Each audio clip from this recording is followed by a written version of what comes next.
আল্লাহ তাআলা যদি বান্দার উপরে খুশি হয় তাহলে রহমতের বৃষ্টি শুরু হয়। কি সুন্দর রহমতের বৃষ্টি পড়তে আছে। আসলে এই বৃষ্টিটায় মুখ এদিকে খুবই ভালো লাগতে আছে, কিন্তু কার কোন জায়গায় কদ্দূর ক্ষতি হইতে আছে আল্লাহ মাবুতি জানে। এই বৃষ্টির ভিতরেও লাল মিয়া ভাই কি সুন্দর কাম করতে আছে। লাল মিয়া ভাইয়ের কাম দেখে ভালোই লাগতে আছে যে লাল মিয়া ভাই কাম করতে আছে। আনারুলের মনটা খারাপ। কি হয়েছে আনোয়ারুল তোরায়?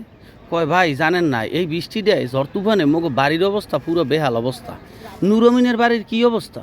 কয় মামা কইও না, মোর বাড়িঘর রয়েছে ছোটো ছোটো, এখানে আর অবস্থার আর কি থাকবে। মুরাদ তোর বাড়ির কোনো খোঁজখবর লইছো? কয় মামা মগো বাড়ির যত আম গাছ আনলে হে আম সব পড়ে গেছে। এবছর যে কেমনে আম কিনে খামো হে আল্লাহই জানে।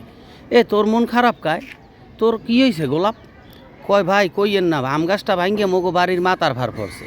আর তোগো বাড়ির মাথার ভার পড়ছে? কয় মগো বাড়ির চালে টিনের ভার পড়ছে। এখন যে কি একটা ক্ষতি হইয়ে গেলে, এই তুফানটার ভিতরে মগো বড় ধরনের একটা ক্ষতি হয়ে গেলে কোন আল্লাহ বৃষ্টি দেশে এত বড় তুফানটা দিয়ে মগো এরকম গরিব মেনের ক্ষতি করা লাগে। এ তুই হ্যাঁ নাস কয় মামা মুই ব্যাগে হরিয়ে বিড়ি বেচতে আইছি। কারণ এ জায়গায় তো সকলটি কামড়ে বৃষ্টিতে কোথায় যাইয়ে কেডা বিড়ি বুড়ি খাইবে, এর লিগে মুই ব্যাগে হরিয়ে বিড়ি বেচতে লই গেছি।